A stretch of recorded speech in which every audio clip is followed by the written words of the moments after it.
All right, welcome in everyone. Farmer Cop here. This is going to be a video to talk about mods and testing and what kind of things you should know.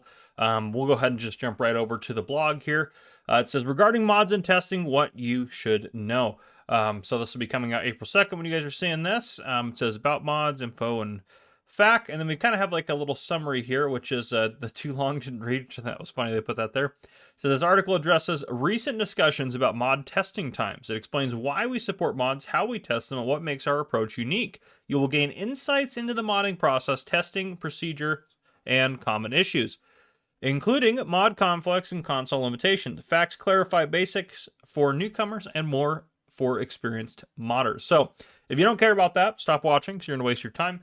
Otherwise, we're going to go ahead and jump into it. So if I just kind of go down here a little bit, it says recently where there have been some discussions around recent mod testing times among our friends in the modding scene and the general community. We listen to the feedback as always and want to provide you some insights. Since many of our players do not use, let alone make any form of modifications, we also want to take the chance to provide some basic information on how Farming Simulator modding works and what the differences to other games are in that sense. The article contents has, well, basically 5 sections. It has why do we support mods, how do we support them, how are mods tested, the modding frequently asked questions, and then start modding with GDN. I don't know if I'll go too much into the starting modding, but we'll see kind of how it is. Supporting mods. Why do we support mods? Well, various, but sadly increasing less, gaming companies allow and support modifications to customize the experience yourself for a variety of legitimate reasons. We believe in 2 things. A, letting players do even more with the game than we offer ourselves, and B, that our efforts are worth it to actively, instead of just passively, support it are worth it for everyone. The history of Farming Simulator and Giant software is rooted in modifications that have been not only allowed but encouraged from the start. Some of our most dedicated and longtime colleagues started exactly there, on the forums and the modding scene, which is the reason why mods are always and will always be an important part of Farming Simulator. So supporting modders here, what's different in our approach? Most games that support mods have some form of official platform. Some are hosted by the developers themselves. Some are handled through an external infrastructure like the Steam Workshop. Others are uploaded to a variety of privately organized platforms. Most of them, whether official or not, only curate submitted mods, if at all. Automated processes will check for basic functionality of the mod itself, not for the functionality of its parts or the overall quality. We want to do more than just check for viruses and the ability to load the mod. That's why. Well, it says that's why ... and here's the ... Sorry, that's very misleading the way I did that. It says we created the official ModHub for safe functioning mods. We not only curate, but hands-on test our mods in our QA department. We support console mods if platforms and restrictions allow it. So Sony and Microsoft are the basically the creators of PlayStation and Xbox, if you didn't know that, and they do have limitations on what they allow as mods on their platform. So that's mostly the mods that don't come to all platforms are mostly at the fault of Sony and Microsoft, which is okay, just is what it is. But yeah, continuing. We offer support to our modders and create ways to contact us. We offer monetary rewards to ModHub modders. If you didn't know that, the more downloads a modder gets, if their rating is high enough on their mod, I believe it's kind of a combination of both. You get paid more for higher rated mods, and you get paid by the download. So they actually pay them. It's not like a ton of money, but they do pay them for submitting mods, which is awesome. Not a lot of games do that. I've actually never heard of a game that pays people to submit mods. Then it says, we reward success with physical awards, number of downloads, which, yeah, if you're a modder that gets like over 1 million downloads, which isn't the hardest, but still pretty difficult to get to, that's total between all your mods, by the way. They will give them an award in the mail. We allow modders to donate earnings and match the sum on our end, so that's pretty cool. I actually didn't know that. So I guess if you made $100, you could donate it, and then they would match that $100 to go to like a charity or something. Then it says we provide official modding tutorials with every major release. That's true. They always do that. We dedicate a significant portion of FarmCon to modding. That's also true, as someone who's been to the last several FarmCons. We connected modding to our partner program with more benefits. Also true. We offer mods on our own and convert older content faster for free. So there you go.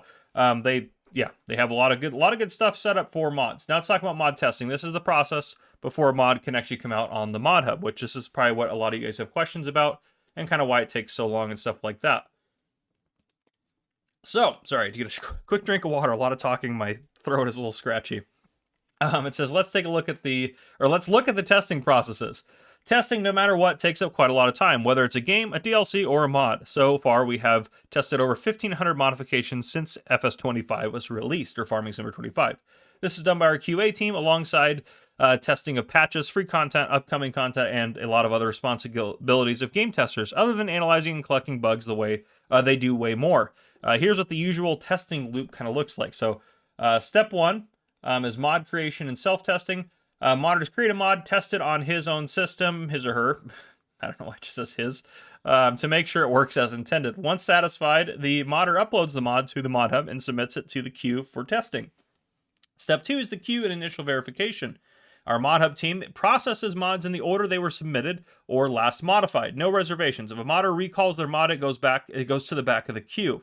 So there you go. You can't like submit a crappy mod to try to get on the list and then put the actual finished mod later as long as you get it done in time. No, you can't do that. Basic check is performed to see if the mod meets basic submission standards, which is, does it have a proper screenshots? Does the mod description and mod icon look correct? Does it appear to have been tested by the author? So all of those things, the fact that there's screenshots and icons and all that, those have to be done by the modder, and they have to meet certain specifications to be able to come out, which is a good thing, I think. And step 3, PC testing. If the mod passes the initial review, it moves to PC testing, where the test team evaluates functionality, stability, and compliance. I just can't read apparently anymore. If problems are found, the following actions are taken. Minor problems, as in like an outdated mod description, will be fixed internally. Major issues are reported to the modder, who can fix and resubmit. Resubmitted mods go into a shorter queue specifically for fixes, ensuring that they are processed faster than new submissions, which is very nice. That makes sense.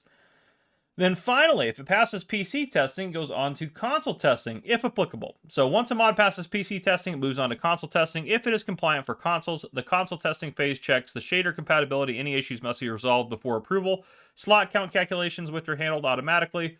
Textures in files being loaded without issues. Mods with shader issues may be sent back for fixes, entering again the shorter queue for resubmission after being corrected. Then finally, step 5 is final approval and release. If a mod passes both PC and console testing, it is moved to pending release status. It then waits to be released in the next scheduled ModHub update, alongside PC-only mods that have also passed testing. So there you go.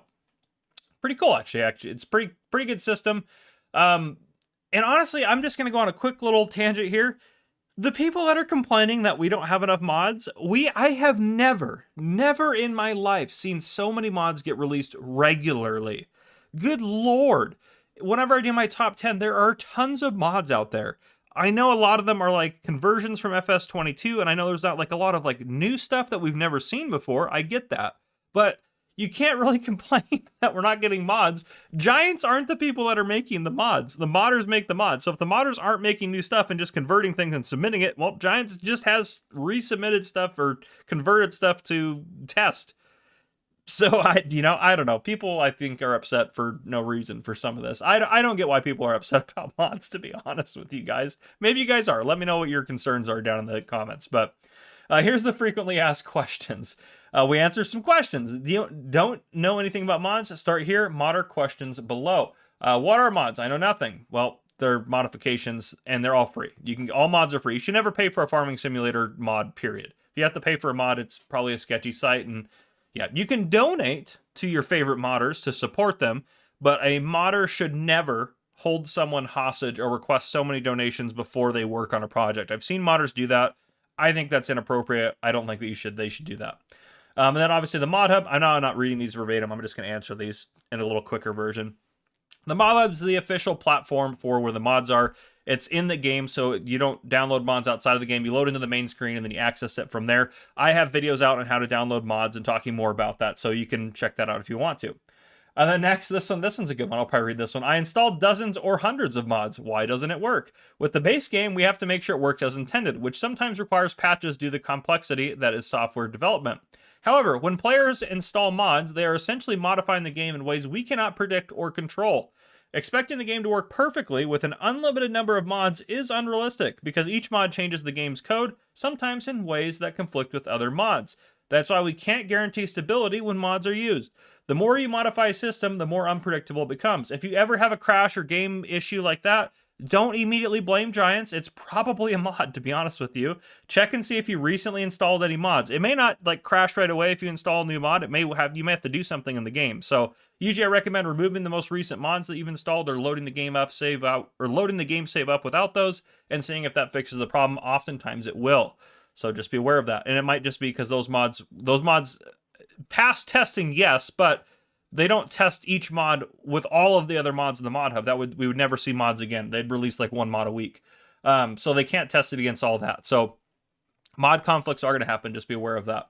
Why can't you make sure that all mods are compatible with each other? Here we go. There we go. Here's the question I was thinking of here. This is simply not possible because it's too complex. Each mod is developed independently, meaning it's designed to work with the base game, but not necessarily with other mods. Since different creators may alter similar game elements in their own ways, conflicts can arise when mods interact. There's no centralized testing or standardization across all mods, and we would have to impose a lot of strict, restricting rules to modders to decrease conflicts, but it still wouldn't be possible to achieve overall compatibility. Let's use an example of how mods alter the game. Here we go.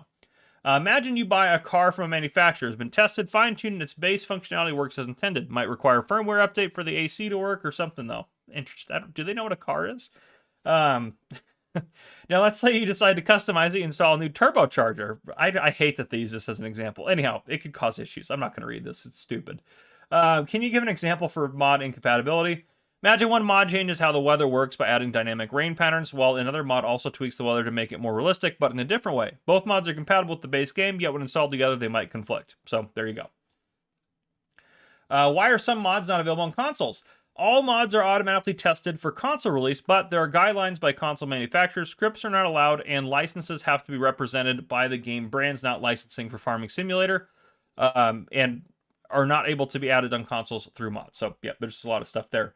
But scripts from partners and DLCs seem possible. We are responsible for the code included in such cases, as allowing mods on consoles was already a privilege, which console manufacturers never had to allow. It was only through lengthy negotiations and agreements to respect the security of all those consoles that we and other game companies were allowed to have mods at all. So, yeah, it's quite... I don't know what happened with my... Sorry about that. I don't know what's going on with my computer. It's very strange that it's freaking out when I'm moving an image. Questions from our about testing mods. So these ones I'm gonna put them up here. I don't know why that's happening. But yeah, you can read them if you like to. You can pause right there and take a look. I can go back up here to a couple more questions. Don't know why it's freaking out like that. Really confusing to me. Yeah, just gonna if you want to pause, there's also the blog is online as well. Well, there goes my image completely, so it's given up on us. But anyhow, that was super weird. Oh, there we go. There's the whole blog post. Yep, I don't know what's going on. But anyhow, that's what I got. Honestly, that's all I have. Just a bunch of information about mods. If you guys enjoyed this video, please drop a like down below. I hope it was helpful to you. Yeah, drop a like down below. If you haven't already, hit that subscribe button up on the screen to join the Farmer Cop channel. And turn on your notification bell so you don't miss any other future videos that I may post. This has been Farmer Cop. Thank you guys for coming and watching. I'll see you guys in the next one.